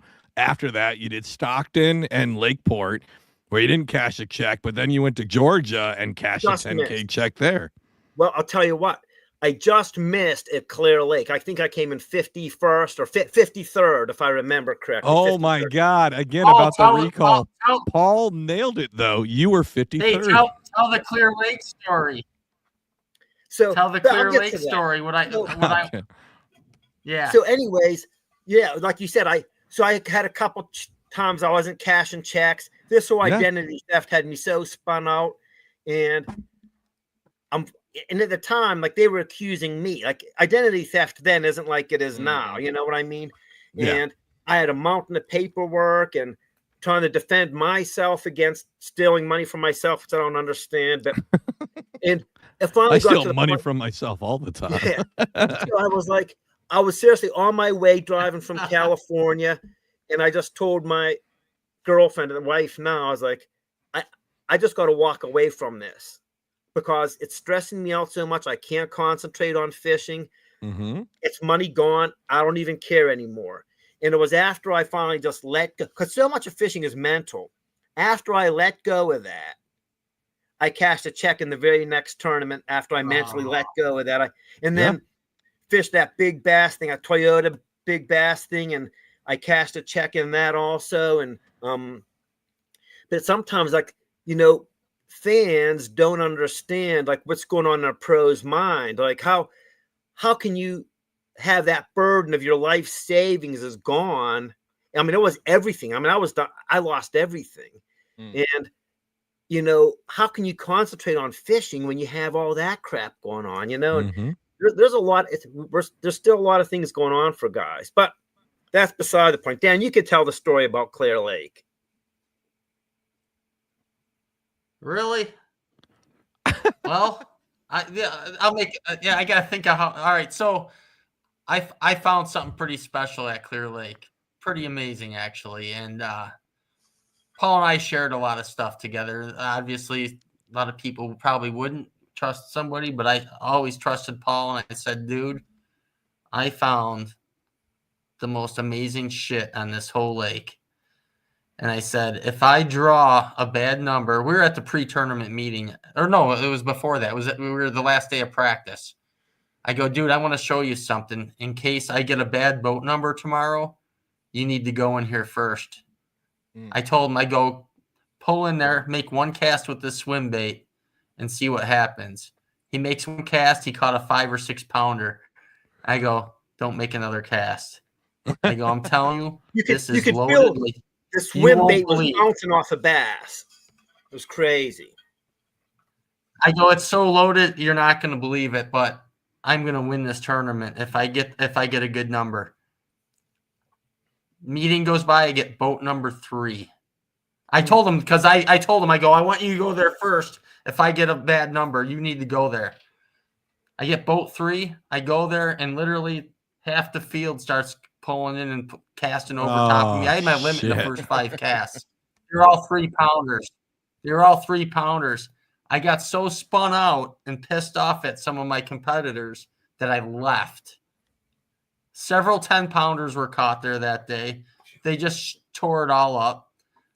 And at the end of the day, there was a bunch of fighting going on. A bunch of other anglers got in, like, really heated stuff where Trip Weldon came up to me because he knew I was there first. And he goes, Darrin, I want to ask you what happened there. I go, you know what? I go, each and every one of those guys basically stole money. They stole my money. They stole my wallet. I go, that cutthroat that they came in and did what they did. I knew if I had a bad boat number that I would have to fish 100 yards down the bank, and they came in, literally had guys casting over top of me. And it just set a bad sour taste in my mouth. And it's something I won't forget, but it's tournament fishing, and it's what happens. But I know looking back, and I didn't even get a check in that tournament. I never went back to that spot. You should have borrowed some of their boats and sank those bitches. Dude, I should have been in their boats. I should have just brawled, dude. I should have just went full on. But anyway, that was back in the day when y'all could have. Yeah, it would have been like, that was my tournament to be won. Everything lined up. So I remember being at the meeting, and I drew boat 3, and Paul just turned to me, goes, "You are the golden child, dude. I can't believe you just got boat number 3."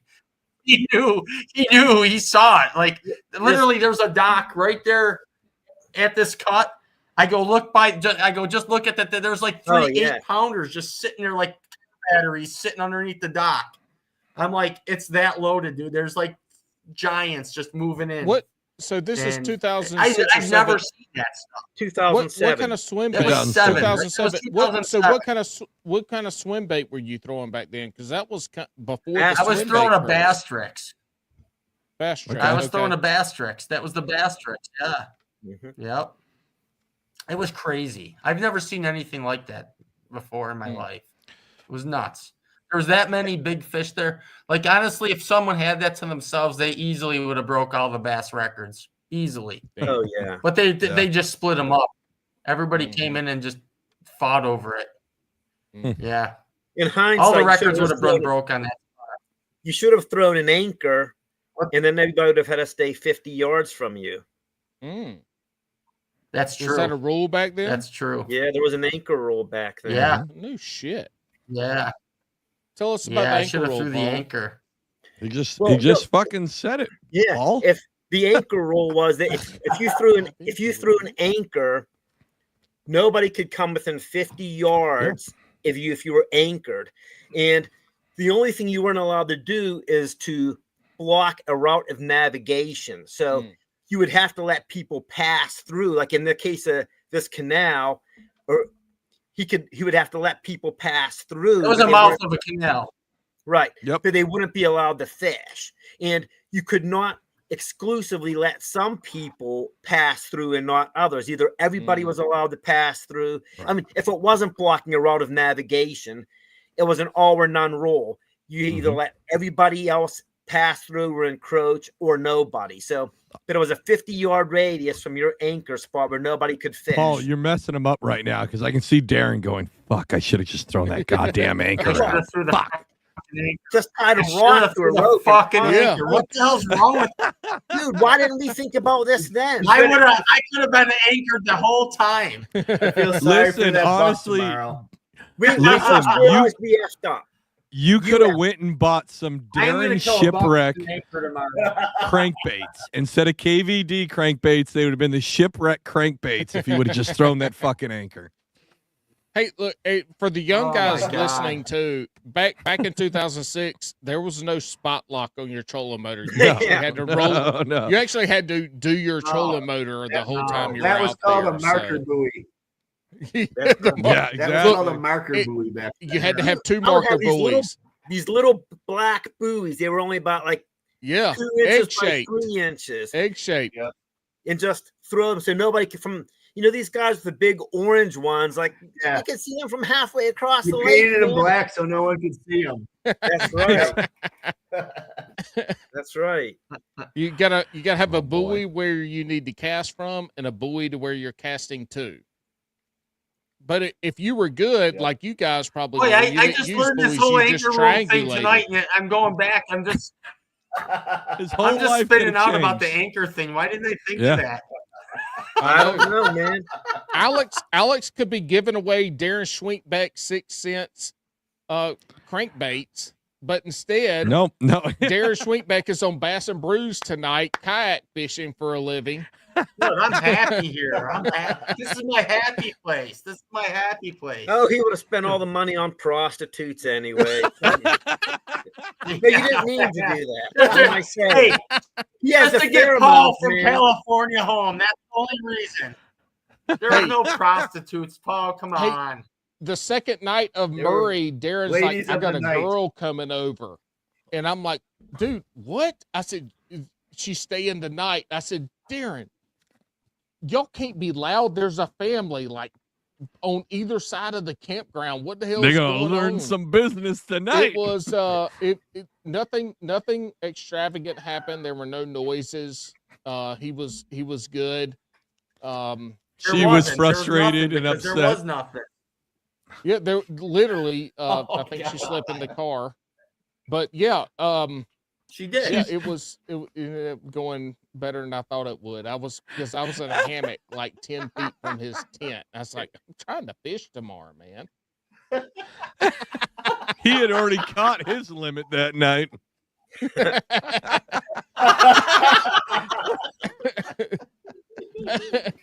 All right, boys. All right, boys. We've had all kinds of shit. We've had a good time tonight. We're gonna start wrapping. But what we do have is we have a couple questions. Yes, Paul. Are you gonna is Paul doing the shotgun round? Oh yeah, we should have Paul do the shotgun round. Yep. All right. Paul has to do the shotgun round. All right. So Darren's done this before. Here is how this is gonna work, Paul. Okay. We're gonna ask you a rapid fire set of questions, and we don't need a full explanation. We just want the answer right off the top of your head. Right off. All right. So before we get there, though, do I still have that? Oh yeah, I do. Look at that. I'm fancy. It's time. Boys and girls, let's see how far down the rabbit hole we can go today. Woo! It only takes one. All right, Paul, we explained the rules. We want to make sure you're clear on them because the Brewskis, those are the listeners of the Bass and Brews podcast, are a very welcoming, wonderful bunch of people. But if there's anything that's going to either elevate you to become a serious angler or drop you to the dark waters, it's going to be the shotgun round. So, again, we want it right off the top of your head. You don't have to explain unless we, ask you to kind of, explain more about your answer. You ready? Yes, sir. All right. Is it Crocs or flops? Flops. All right. Yep. All right. Yep. I expected that from a true bass boat angler. You going to spend more on a rod or a reel? A reel. Okay. Oh. All right. All right. On your way to going fishing, is it slow jams or is it hype music? Hype music. And what does that mean to you? What is your version of hype music? Nelly, Here Comes the Boom. Oh, fuck shit. Yes, let's do it. Yeah, that's right. Yeah, fuck yeah. Let's go. Alex, I did not really, see that coming. Alex, I thought we were getting another Brooks and Dunn answer. I thought it was going to be Brooks and Dunn, too. Dunn. I thought it was going to be fucking Brooks and Dunn. Our buddy Tyler Ward, who is even younger than Alex and I, said Brooks and Dunn, but he is from Western North Carolina. Yeah. So. All right. In a 6-hour session of fishing. 7. Fuck 5. you, Paul. Not Nobody you, Paul. fishes that little. All right. Okay. I fucking do all the time. Fuck off, Paul. At 7-hour not you, fishing, Paul, me, would you Paul. rather catch 5 2-pounders or 1 7-pounder? 1 7. Okay. All right. Man. There it is. Killing it. He's crushing it. He's crushing it. We'll see. I'm trying to remember. Pineapple on pizza, yes or no? No. All right, you're Good. off the show. Still How do I kick him Nope, off? still Where do I crushing go it. to kick him off? Still crushing it. Nope. Keep asking. Still crushing it. Do you eat largemouth bass? No. Okay. Fuck. You're out. Do you eat smallmouth bass? I do. I did. They suck. They You suck. eat smallmouth? They suck. Okay. I'll never do They it don't again. suck. They suck. I will. I'll eat them. I'll eat them. Catch a mess of smallmouth. Bring them down here to me. Yeah. We'll boil some peanuts, we'll eat some barbecue, and we'll fry them. But they can only be 5-pounder over. How about raw tuna, blackfin tuna caught in the Florida Keys? Yeah, That's the deal. That's the deal right there. That's a whole different fucking fish, Paul. Come on now. We're talking about the hell out of freshwater smallmouth. bass. I don't care. Have you ever eaten beaver? I don't know if this is like just like the mammal or where the correct Not that one night in Alabama. I'll say that. Shut up, Darrin. What about that night in Alabama? Somewhere between owl and albatross. Okay, so we'll just say that. What's that? Darrin was talking over you. You got to re-answer. Yeah, sorry, Paul. Darrin was being very interruptive. He's being a little naughty boy over there. Anyways, Paul, have you ever eaten beaver? I don't know which answer you want me to give here, but yes or no? Somewhere between owl and albatross. It's somewhere in between there. Okay. Okay. Well, I mean, if you were going to eat beaver, how would you prepare it? You think?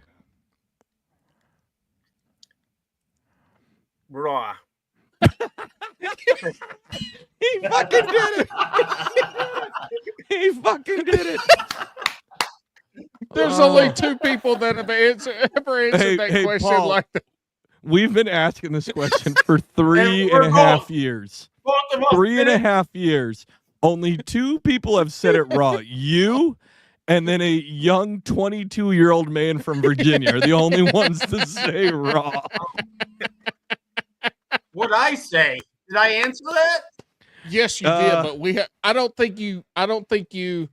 think you said no.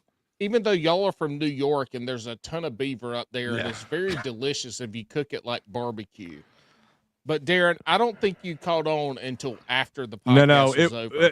Darrin, you had quite a few bush lattes, and it wasn't until the after show where you went, "Oh shit, we weren't talking about the animal." I distinctly remember that show. Yeah. All right, Paul, that was perfect. Did I? Golly, I love it. That was unbelievable. Jabber, did I hit them all before the last one? I think you hit all the important All ones. right. Oh, hey. no. Yep. I think you hit all the important ones. Okay. Back onto the food topic. Every angler loves a great sandwich. What are your top 3 sandwich proteins? I would have to say pastrami. Hell yeah. Probably like a capicola type of thing. Like it. And, I mean, I'm just like, there's something just about plain old salami, too, that I like. Oh, fuck yeah, dude. He's got them all. He's got the 3 wise men of meats on there. I love it. Anytime somebody comes up here and says capicola. Money. I'm from the South. I didn't know what the fuck capicola was till probably like 8 years ago. And Gabagool. Hey, Darrin, I don't want you to feel left out either, Darrin. I know there's a slight delay, but we're going to play a game. We're getting close to Thanksgiving time by the time this comes out. And so this question's for you. There was a game that a lot of people played as a kid, and it was called Marry, Fuck, Kill. So I'm going to give you 3 options. You've got to marry one, fornicate one, and kill the other one. Do you understand? I don't know this. Wait, say this again. All right, I'm going to give you. What? All right, I'm going to give you 3 kind of options, right? And it's going to be about the best part of Thanksgiving, and you've either got to marry one of these, fuck one of these, or kill one of these. All right. Okay. All right. So Thanksgiving is a lot of things to a lot of different people, but your options are family, food, or sports. Which one would you rather marry, fuck, or kill? Sports. Well, what about sports? Are you going to marry sports, fuck sports, or kill sports?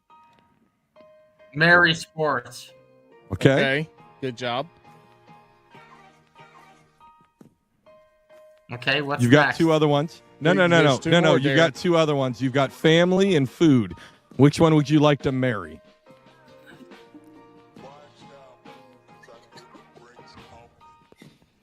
Food. You're gonna marry the food. Hey, you heard it here first. Darrin wants to fuck his family. Everybody have a good one. Make sure you shout out everybody.